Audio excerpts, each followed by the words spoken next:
जय हिंद साथियों, स्वागत है आप सबका आपके अपने मैथ्स मैजिक क्लासेस में। तो आज हम लोग देखते हैं फिजिक्स का जो फर्स्ट यूनिट है हमारा, क्या स्थिर वैद्युत। स्थिर वैद्युत में हम लोग देखेंगे बिंदु आवेश पर विद्युत क्षेत्र की तीव्रता, बिंदु आवेश पर विद्युत क्षेत्र की तीव्रता देखेंगे। लेकिन इस इक्वेशन को लाने से पहले आपको विद्युत क्षेत्र की तीव्रता क्या है इसको जानना पड़ेगा। तो इसीलिए हम लोग यहाँ लेंगे विद्युत क्षेत्र की तीव्रता को पहले जानेंगे समझेंगे, उसके बाद इसको समझ गए तो ये चुटकियों का खेल है। ठीक है, तो हमेशा बड़े चीजों को करने से पहले छोटे छोटे चीजों पर ध्यान देना चाहिए। ठीक है, अगर मंजिल बड़े है तो उसके छोटे छोटे जो हिस्से रहते हैं ना, उस मंजिल तक पहुंचने का क्या रहता है, रास्ता रहता है। ठीक है, तो हम लोग बड़े से पहले क्या देखेंगे, छोटा देखते हैं। चलो देखते हैं। तो विद्युत क्षेत्र की तीव्रता, विद्युत क्षेत्र की तीव्रता किसे कहते हैं? तो विद्युत क्षेत्र जो होता है हमारा, चलो सीधा लिख कर देखते हैं और समझने की कोशिश करते हैं। ठीक है, जब किसी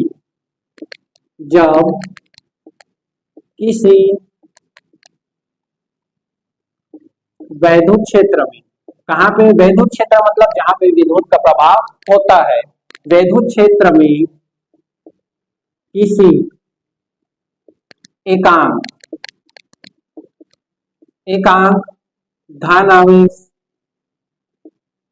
एकांक धनावेश या परीक्षण आवेश, एकांक धनावेश परीक्षण आवेश, एकांक धनावेश या परीक्षण आवेश को रखा जाता है, रखा जाता है। तो वह जो देखो किसी विद्युत क्षेत्र में किसको रख रहे हैं, एक धन आवेश को रख रहे हैं, और वह परीक्षण आवेश या धनावेश, वह एकांक धनावेश जितने बल का अनुभव करता है उसे उस बिंदु का वैद्युत क्षेत्र की तीव्रता कहते हैं। ठीक है, थोड़ा सा समझते हैं। ठीक है, चलो एकांक धन विद्युत क्षेत्र, विद्युत क्षेत्र मतलब जहां तक विद्युत का प्रभाव होता है उसको विद्युत क्षेत्र कहते हैं। और इसी विद्युत क्षेत्र में चलो हम लोग मानते हैं किसी प्लस क्यू आवेश को रख देते हैं, प्लस क्यू आवेश को रखते हैं। तो इस बिंदु पे ये जो एकांक धन आवेश है जितने फोर्स के जितने बल का अनुभव कर रहा है उसी को इस बिंदु का क्या बोलेंगे, विद्युत क्षेत्र की तीव्रता कहेंगे। ठीक है, अर्थात ये धन आवेश जितने फोर्स का अनुभव कर रहे हैं उसी को इसकी इंटेंसिटी कहते हैं। ठीक है, तो ये क्लियर है। विद्युत क्षेत्र की तीव्रता मतलब एक धनावेश जितने बल का अनुभव करेंगे उसी को हम लोग क्या बोलेंगे, विद्युत क्षेत्र की तीव्रता। इसे ई से प्रदर्शित करते हैं, इसे किससे प्रदर्शित करते हैं, ई से प्रदर्शित करते हैं। अब इसका छोटा सा व्यंजक देखते हैं। छोटा सा व्यंजक मतलब देखो ये विद्युत क्षेत्र की तीव्रता ई से शो करते हैं तो ई तो रहेगा ही रहेगा। ठीक है, अब एकांक धनावेश से लगने वाला टोटल बल, लगने वाला जितने बल का अनुभव करता है तो बल को हम लोग एक से शो करते हैं, फोर्स, और यहाँ पे इसको लिख देते हैं Q0। Q0 मतलब जो परीक्षण आवेश लिए है वो Q0 लिए है, तो इस पे लगने वाला बल एकांक, यहाँ पे देखो अनुपात रहेगा। क्यों अनुपात रहेगा, क्योंकि यहाँ पे ध्यान से देखोगे तो एकांक बोला है और किसी भी चीज का अगर फुल है, जैसे 5 के पेन की कीमत 35 रुपए है, 5 पेन की कीमत 35 रुपए, तो एक पेन का निकालने के लिए हम लोग क्या करते हैं, 35/5 मतलब टोटल को नीचे एकांक से निकालने के लिए क्या करते हैं, एक को रखते हैं। तो यहाँ पे 5×7=35, तो एक पेन की कीमत 7 रुपए। ठीक उसी प्रकार यहाँ पे भी इसको रखा गया है। इसी को हम लोग क्या बोलते हैं, विद्युत क्षेत्र की तीव्रता का ये छोटा सा व्यंजक है। ठीक है, उसके बाद आगे इसी की सहायता से आपको बड़ा बड़ा मिलेगा। ठीक है, तो इसको अच्छे से समझना है। उसके बाद इसका मात्रक देख लेते हैं, विद्युत क्षेत्र की तीव्रता का मात्रक। तो मात्रक कैसे निकालेंगे, देखो मात्रक निकालने का सिंपल सा तरीका है, बल को किससे नापते हैं, बल का ऐसा ही मात्रक न्यूटन, बल का ऐसा ही मात्रक न्यूटन, समझना। ठीक है, आवेश को किससे मापते हैं, आवेश को कूलाम, ठीक है कूलाम। तो ये क्या हो गया, न्यूटन प्रति कूलाम या न्यूटन प्रति कूलाम, यही क्या हो गया, उसका मात्रक हो गया। ठीक है, ये क्या हो गया, मात्रक। अब आते हैं इसमें विमीय सूत्र। विमीय सूत्र में ध्यान से समझना, इसी का विमीय सूत्र निकालते हैं। ठीक है, विमीय सूत्र, विमीय सूत्र में क्या करेंगे, देखो यहाँ क्या है, E इक्वल टू है हमारा बल बट्टे आवेश, बल बट्टे आवेश है। बल, बल कैसे बनता है, बल कैसे कैसे करके बनता है हमारा, द्रव्यमान, समझना, द्रव्यमान गुणित त्वरण, द्रव्यमान गुणित त्वरण होता है। और यहाँ पे हमारा आवेश किससे बनता है, धारा गुणित समय, धारा गुणित समय, ठीक है, धारा गुणित समय। अब इसी को थोड़ा सा आगे करते हैं, नीचे शायद नहीं दिख रहा होगा इसलिए यहाँ पे देखते हैं। द्रव्यमान को हम लोग किससे नापते हैं, किलोग्राम, केजी लिख सकते हैं, ठीक है। उसके बाद हमारा त्वरण, त्वरण का होता है हम लोगों का मीटर, मीटर कहने का मतलब आपका लंबाई ले सकते हो, ठीक है, मीटर गुणित समय, समय जो रहता है, देखो इसको ऐसे लिखते हैं, चलो, मीटर गुणित समय का इनवर्स -2 रहता है, समय का -2 रहता है, किसका, त्वरण का, ठीक है। उसके बाद इसी के बट्टे में धारा, धारा का हम लोगों को लिख लेते हैं, धारा को किससे मापते हैं हम लोग, एम्पियर, तो इसको यहाँ पे हम लोग धारा ही रखते हैं, अगले लाइन में करेंगे, चलो लिख लेते हैं एम्पियर, एम्पियर।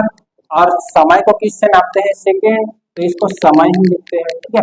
अब इसको ऊपर ले जाएंगे, यहाँ कुछ नहीं है तो 1 है, और ऊपर जाएगा तो ये क्या हो जाएगा, -1 हो जाएगा। तो यहाँ पे हम लोग कुल मिलाकर क्या बन जाएगा, समझते हैं।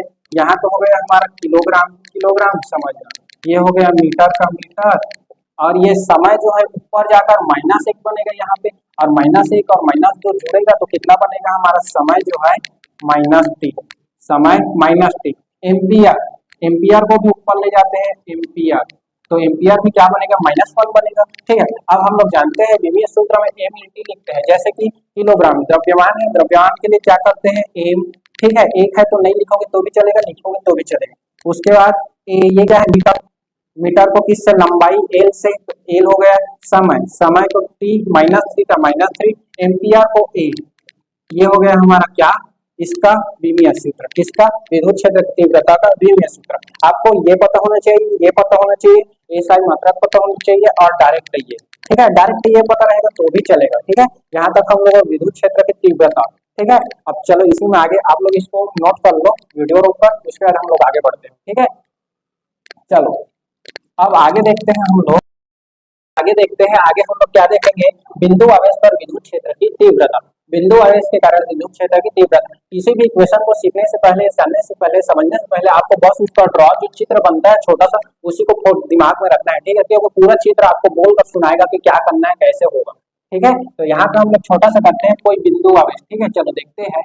यहाँ पे मान लो कोई बिंदु है प्लस क्यू आवेश, ठीक है, यहाँ पे, और यहाँ का नाम दे देते हैं ओ, ओ से आर दूरी पर, कितने दूरी पर, यहाँ पे देखो कैसे बनता है, उसको भी देखो, आर दूरी पर कोई बिंदु जो परीक्षण आवेश ले रहे हैं उसको लेते हैं प्लस क्यू, ठीक है। इस बिंदु का नाम दे देते हैं पी, बिंदु पी, जिस पर विद्युत क्षेत्र की क्या निकालना है हमको को, तीव्रता निकालना है, और इसकी दिशा कौन से है, तो दिशा को शो करने के लिए ऐसे करके पी, दिशा इधर से इधर, ठीक है, दिशा है ये, वेक्टर ही क्या है, दिशा है, ठीक है। उसके बाद अच्छा इसमें एक चीज बचत है, ये सदिश राशि है, विद्युत क्षेत्र की तीव्रता सदिश राशि है कि अदिश राशि, तो विद्युत क्षेत्र की तीव्रता एक सदिश राशि है, ठीक है, ये भी काफी आते रहता है, ठीक है, तो सदिश राशि है, ठीक है। चलो देखते हैं, अब यहाँ पे हम लोगों ने इसी को समझना है, ठीक है। कोई क्यू आवेश है जिसके बिंदु पी पर एक परीक्षण आवेश, इसको Q0 माइनस, ठीक है, Q0 लेते हैं, ठीक है। परीक्षण आवेश क्या लिए है, Q0 लिए है, O से P दूरी के बीच की दूरी कितना है, R, ठीक है। तो बिंदु P पर हमको क्या निकालना है, विद्युत क्षेत्र की तीव्रता। अब इसी को लिखते हैं, मान लो बिंदु O पर प्लस क्यू आवेश स्थित या है, क्यू आवेश है बिंदु O से, कैसे लिख रहे हैं, देखो बिंदु O से R दूरी पर, बिंदु O से R दूरी पर कौन है, बिंदु P स्थित है, बिंदु P या Q0, ठीक है। चलो बिंदु दूरी पर Q0 स्थित है, और यहीं पे क्या है, बिंदु P, इसको नीचे लाइन में लेते हैं, ठीक है। इन सब चीजों को अपने मन से करना है, हूबहू नहीं लिखना है, ठीक है। बिंदु ऐसे लिखते हैं, Q0 बिंदु P पर स्थित है, स्थित है, जहां क्या निकालना है हमको, विद्युत क्षेत्र की तीव्रता बिंदु P पर, बिंदु P पर वैद्युत क्षेत्र की तीव्रता, वैद्युत क्षेत्र की तीव्रता ज्ञात करनी है। ठीक है, बिंदु P पर क्या करना है हमको, विद्युत क्षेत्र की तीव्रता ज्ञात करना है। अब यहाँ ये तो हो गया इस ड्रॉ का। ठीक है, अब हम लोग आगे चलते हैं। मान लो बिंदु P हमारा, यही हमारा क्या है, परीक्षण आवेश है Q0। ठीक है, तो परीक्षण आवेश, परीक्षण आवेश Q0 पर, Q0 पर प्लस Q आवेश के कारण लगने वाला बल, लगने वाला बल, लगने वाला बल। अब देखो यहाँ दो बिंदु आवेश आ रहे हैं, प्लस और माइनस, और जब दो बिंदु आवेश आता है तो क्या आता है, कूलाम का नियम आता है। तो कूलाम के नियम से, कूलाम के नियम से, इक्वेशन बहुत छोटा है बट आपको समझने के लिए थोड़ा सा आगे जाना पड़ता है। ठीक है, कूलाम के नियम से F इक्वल टू क्या होता है हमारा, 1/4πε0 Q/Q0 बट्टे R का स्क्वायर, ये होता है कूलाम के नियम से, ये होता है हमारा। अब देखो आगे देखो, ये कूलाम का नियम है। अब इसको हम लोग इरेज कर थोड़ा सा समझते हैं आगे। ठीक है, यहाँ पे देखो ये आ गया हमारा। अब हम लोग विद्युत क्षेत्र तीव्र बिंदु P पर, किसमें, बिंदु P और वैद्युत क्षेत्र की तीव्रता, और वैद्युत क्षेत्र की तीव्रता क्या बोलता है, E इक्वल टू F/Q0, यही है विद्युत क्षेत्र की तीव्रता का फार्मूला।